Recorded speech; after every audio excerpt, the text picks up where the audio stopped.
Hello students, this is Professor McDermott with your video introduction to our ninth and last module.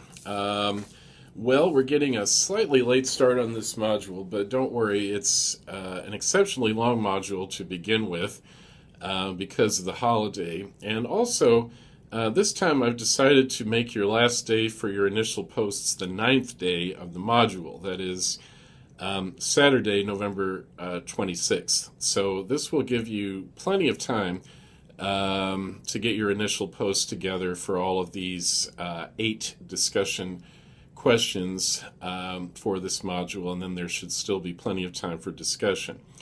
Your chairs this time will be Karen Banks for Group 1, Kayla Horn for Group 2, and Katrina Robinson for Group 3. I just wanted to make sure I had gotten that day right. Yes, November 26th is a Saturday. All right, well, we'll have more announcements later, but let's recap your discussions. Everybody had the material on the FDR video and the FDR and Lindbergh debate, so I'm not going to recap that because I think everyone got what they needed from those discussions. So let's just talk about the Truman documents. First, Truman's inaugural address from 1949. This was a somewhat unusual speech, perhaps, by modern standards. And it's a great piece of Cold War rhetoric because Truman talks a lot about what he calls the faith of this nation. And I asked what that was. And in the answer posted by Elisha, we have all agreed that goodwill, strength, and wise leadership has inspired the faith of this nation, and also the belief that all men are created equal and in the image of God. And I think that last part is especially important.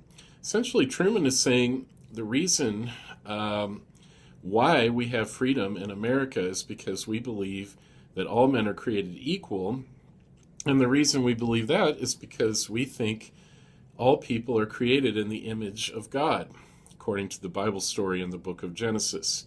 That's a very strong statement of faith for an American president to make, and in fact, it might even make some people uncomfortable. I asked the group if they thought that it was acceptable for a president to talk this way, or if they thought it was a little bit over the top. And it was interesting that I think they all thought it was totally acceptable, and especially in the context of Truman's day when most people were churchgoers, as we've said. And then the group had a very interesting discussion as to whether we've fallen away from that and what the effects have been on our society.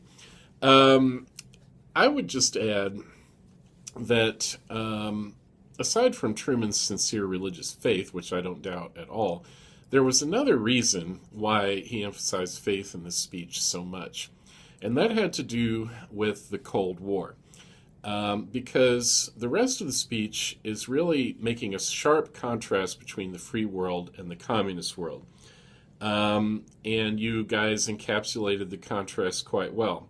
America was the dream nation, a place where you were allowed freedom, security, and greater opportunities.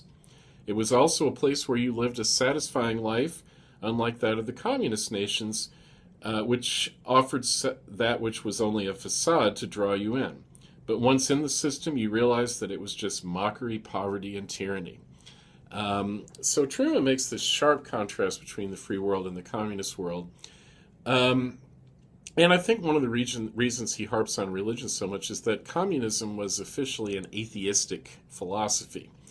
Communists were not supposed to believe in God. Karl Marx, the founder of communism, called religion the opiate of the masses. In other words, he thought it was like a drug that the capitalist system used to keep workers in their place. And so communism being atheistic, Truman could say that not only is the United States the leader of the free world, but we're also the leader of the religious world in the sense that we represent faith as opposed to atheism, and that is a very big PR point that he scores in this inaugural address. All right, well, moving on to Group 2, They had a document also from the Truman administration, National Security Council document number 68. And this document goes even farther in drawing out that contrast between the free world and the world behind the Iron Curtain. So here's the answer as posted by Rhonda. What was the difference? The main goal of the slave state was to impose authority over the rest of the world, and in the process take away all freedom from the citizens dominated by the Soviet Union, as well as the other areas the slave state sought to occupy. To the contrary, the United States sought to create an environment of freedom in which every citizen would have the opportunity to realize their full potential in life, while allowing each individual to realize their own creative powers. So basically, the free world is where individuals can express themselves and lead a fully human life. The goal of the slave state is to destroy that freedom, and they will stop at nothing until they do that. That was the worldview of this document. So they thought that everything was at stake in the Cold War. The document talks about our strategy during the Cold War, that is, to befriend those people not under the dominance or the influence of the Kremlin, as Group 2 put it, winning them over to our side with gifts and technology and so forth. But one really interesting feature of this document, at one point, the authors say that it's not enough for the U.S. to take on only a defensive strategy to defend ourselves from the Soviets.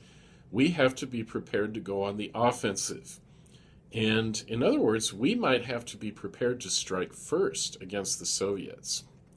Now, that was really something new in American history. We've always seen ourselves as the nation that is peaceful and that only goes to war when we're attacked, such as at Pearl Harbor in World War II. But during the Cold War, Americans could even envision themselves launching a first strike in a nuclear war if it were necessary to save the free world. And so I would say this is a new state of mind for Americans to be in. And it really goes to show how extensive was that interventionist approach during the Cold War. We really felt this incredible sense of responsibility for freedom throughout the world. Okay, now finally Group 3 had a document on a different topic by a writer named Edith Stern, talking about the condition of women, especially housewives, during the Truman years. And this is a really kind of a fascinating article. Stern compares housewives to ordinary workers, and in this way, in the answer posted by Rita, Stern believed that housewives had it worse than ordinary people because housewives do not get an actual vacation, earn a salary, were given little to no rest. If injured, there was no compensation, and there was no one to check on the conditions of the home, so it could be in any condition. In other words, even though workers had fought and successfully won all of those privileges, Stern points out that housewives don't have any of them, and that they're treated worse, therefore, than ordinary workers. And in fact, she goes so far as to say they're actually treated worse than slaves. Very extreme statements. So I asked the group, what do you think? Was Stern really a brave crusader for women's rights, or was she just an annoyingly whiny, suburban, privileged, spoiled person? And I liked many of your responses. This really seemed to touch a nerve. Katrina said, I sense that Stern is definitely a feminist. Her intent seems good and her concern for women's rights genuine. She wants to see the gender gap closed and women to have fair treatment. Nothing whiny about that. Ramona put it this way. Considering the time the article was written, I would have to say that Stern was a brave crusader. Think about that era. The 1950s were to have been an almost idyllic time when the U.S. was in a prosperous age. Think of Leave It to Beaver and the Andy Griffith Show. Women supposedly cleaned houses in their Sunday best, complete with pearls and perfect makeup, and were ostensibly happy to do so. The reality of being a housewife is actually the hardest role I have taken on. Just because a person decides to stay home and take care of home and hearth does not make one lazy. In fact, it is one of the hardest jobs to undertake. Well, I think we'd all agree with that. Finally, Robin, you had an excellent post here, too. I see Stern's writing as something in between informative and irritatingly whiny. It is necessary for everyone to understand the important role that housewives play. The care and structure of the family is placed on their shoulders. When a child misbehaves, especially in the South, what do people say? Didn't your mama teach you any better? Housewives have such a huge role to play in raising up the next generation. With that being said, I absolutely do not agree with her comparing housewives to slaves. There are always exceptions, but for the most part, housewives enjoy the life they live. Sure, there are days of exhausted frustration. There are feelings of desperation during seemingly endless days full of chores and appointments after a sleepless night of comforting a teething infant. But the warmth of your child's embrace and the pride in your daughter's first successful spelling bee helps you to make it through those tough moments. Slaves were not given a choice of whether or not they were going to serve a master. Housewives knew what was ahead of them and still chose that life because they knew the rewards that come with the challenges. Well put. All right, good job on those discussions, everybody. I'm looking forward to great discussions as we wrap up the course here in Module 9. All right, so like I said, your last day for your initial posts is not till Saturday, November 26th. Your final exam will be open December 3rd through 8th, and your study guide is posted. The deadline for your final essay drafts, the final version of your essays, the deadline is December 1st, the last day of the module. The deadline for your extra credit assignment is not until December 9th. Couple of other things. Course evaluations are open, and the easiest way to do that is by using the link at the bottom left of your D2L homepage. Finally, there's a little problem with the Summer of Love video that we'll be watching this time. It will not go full screen. If that really annoys you, you can go into Galileo, select Databases A through Z, select Films on Demand, and then put in Summer of Love 1967 and watch it through Galileo. Okay, that's it for this time. Let me know if you have any questions or if I can be of assistance. Thanks.